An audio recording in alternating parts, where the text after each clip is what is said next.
Hello everybody, my name is Cole Martins and thank you guys for coming to this video, and I really appreciate it. And today's episode we're going to be talking about the NASCAR Sprint Cup Series and the race at New Hampshire Speedway for the Bad Boys Off-Road 300.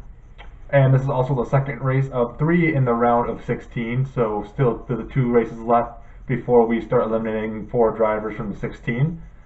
And so far in this chase, after last week's first chase race, Martin Truex Jr. is the only one locked into the round of 12. Again, if you did not know, if you pick up a victory in one of these 3 rounds, each round, if you pick up a victory in that round, you automatically go on to the next round. So Truex is locked his spot in the next round, and 15 others now looking to try to lock a spot in the next round as well. As we'll start off with Carl Edwards, who was our pole setter in this race. Seemed like he had a pretty good car all weekend long, just in this race did not look very well and just could not keep his car up there, as this race was pretty much dominated by 2 cars for most of the race until the very end, which things got very, very interesting, as this track, known for being very calm at the beginning and then at the end it pretty much comes to a short track. If you've never seen New Hampshire before, it's kind of like a paper clip. It's kind of like a bigger version of Martinsville, longer straightaways, but the same kind of paperclip corners. Anyways, some big things that happened in this race. Edwards would lead the first 25 laps of this race, but once he got passed on lap 30 by Martin Truex Jr., who I mentioned again is already in the next round of the chase, so just trying to play spoilers for the other 15 drivers to make sure they don't get an automatic bid into the next round. He would take the lead from Edwards, and it seemed like after that Edwards just disappeared and was nowhere to be found. Then we'll head to lap 176, where a caution came out and actually caused some trouble for a couple of chase drivers, as Logano and Austin Dillon, who came into pits right before the caution, ended up going a lap down. They would later on wave around to get their lap back, but again they would not be able to get another caution to get them back on the same sequence, as the other drivers would go 2 laps down after that. But once again, later on in the race, they got some more cautions and they were able to get a lucky dogs to get on the lead lap before the end of it. Then we'll head to lap 177, as after a pit stop, Truex decided to take 2 tires along with Kyle Busch, and Matt Kenseth and everybody else behind him decided they would take 4. The 2-tire strategy showed not to work for Martin Truex Jr., as Matt Kenseth would make a pass for the lead in this one, and Truex was able to stick around him for quite a bit of time with 2 tires, which is pretty good, really good actually, if your car can keep up with a car with 4 tires. So it shows how strong Truex's car was throughout the day. And we had after that point, pretty much we had about 3 cautions. So there's 5 total cautions in this race, and there's 3 cautions in the last 50 laps, which bunches crowd up a lot. And Truex and Kenseth seemed like they're fighting for most of the last laps, as Truex obviously had the better car on this one, but Kenseth kept on blocking him and pushing him down to the bottom of the corner, which you have no grip and you're forced to come up, and which forces Truex to slow down, and was giving Kenseth the lead for most of that time. Then we headed on, pretty much had 6 laps to go. We had another restart. Truex had a bad restart the last one, he got pushed back, and Kenseth on this one had the lead for the first couple laps. Then where did he come from? Mr. Happy Face himself, Kevin Harvick, came out of nowhere, was able to find some room below Matt Kenseth and complete the pass coming down the back stretch and give him the lead, and Kevin Harvick would pick up the win in this one, clinching his spot in the next round of the chase. And after a very bad performance of a 20th place finish last week and a very unsatisfied Harvick, he is now clinched his spot in the next round and will not have to worry about next week's race at Dover, and will be able to do what he wants there and just try to play spoiler as well with Martin Truex Jr. So your finishing results for this race at New Hampshire: Harvick was first, Matt Kenseth second, Kyle Busch third, Brad Keselowski in fourth, Kurt Busch was fifth, sixth was Carl Edwards, seventh Truex, 8th was Jimmy Johnson, 10th Kyle Larson, who had a little bit of incident in the race, brushing into the wall, was able to come back and finish with a good finish.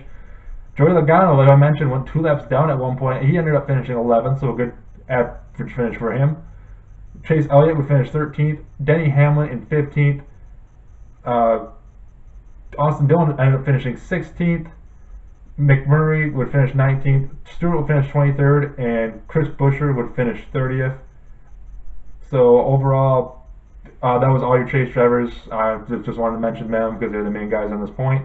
And your points right now coming out of race 2 or 3 in the round of 16, you have Truex and Harvick, who are automatically in to the next round with their victories. And you have Brad Keselowski, who is 35 points ahead of the cut line.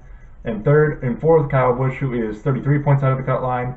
And fifth, you have Matt Kenseth, who is 26 points ahead of the cut line. Joey Logano, who is 21 points from the cut line. Denny Hamlin in seventh, who is 19 points ahead of the cut line. Jimmy Johnson in eighth, who is 18 points ahead of the cut line. Chase Elliott, who is ninth, 16 points ahead of the cut line, as well as Carl Edwards, who is in 10th, also 16 points ahead of the cut line. 11th, Kurt Busch, who is 15 points of the cut line. And in 12th, Kyle Larson, who is 5 points in front of the cut line. And if there was an end right there, that's where your 12 would be advanced to the next round, but we still have one more race. And the guys who are going to be trying to make their way in next week, who are McMurray, who are in Austin Dillon, who are both 5 points off out of the cut away from Larson in the cut line in 12th place. Stewart, who's 11 points away from that 12th position, and of course, him being his last year, we all want to see him do as good as he can. So hoping maybe he can get in there and possibly get a final championship. He'll gotta have that Cinderella story going for him this year. And Chris Buescher, another Cinderella in this one, negative 25 points away from that 12th position. So right now, pretty much Buescher is going to need a win to probably to get into the next round, or need a lot of trouble to happen so far in the next race. And that's a surprising thing I think so far in this chase, is that all these drivers have stayed safe in the first 2 races of this chase, which is very, very rare, I think. Usually we see quite a few troubles, but we still have next week's race where a lot of things can happen as we head to the elimination race for the round of 16, as we head to Dover International Speedway, kind of another tighter track, the Monster Mile they like to call it, for the Citizen Soldier 400. That race, again, is October 2nd, 2016, and that race will be at 2 p.m. Eastern Standard Time on NBC Sports Network. Past winners for this race in the spring, the winner was Matt Kenseth, so trying to pick up another win and advance in the chase. And last year's winner in the chase in this race was Kevin Harvick, so Kevin Harvick trying to look for back-to-back wins. Other drivers who have picked up wins here, we have Jimmy Johnson, who has the most wins ever here with 10 wins. Tony Stewart with 3, Brad Keselowski with 1, Kurt Busch with 1, Kyle Busch with 2, Carl Edwards with 1, and Truex with 1. So again, quite a few drivers in this one that have picked up victories here at Dover, hoping to pick up another one and clinch their spot and not have to worry about points in this final chase race before we go down to 12 drivers. So that's it for this video. Thank you guys for watching. If you guys want to comment below, I'd love to hear what you guys got to say about this, what you thought about this race, what do you think about the chase so far, and who do you think might win next week, and who will be going on to the next round, and who's going to be eliminated. Again, comment below. I'd love to hear what you guys got to say. Also, you can follow me on Twitter at ColeMartins57. I love to talk during the races or any other sporting event that I'm watching, so if you want to talk along with me, you can go ahead and do that and just follow me. If you like this video, please hit the like button. I'd really appreciate that. As well, if you want to see some more NASCAR videos or other videos that I have posted on my channel, you can subscribe, and I would really appreciate that as well. So thank you guys for watching. I should have another video next week for you guys after Dover, and we'll talk about the first round of eliminations and are going into the round of 12. So again, thank you guys for watching, and you guys have a great day.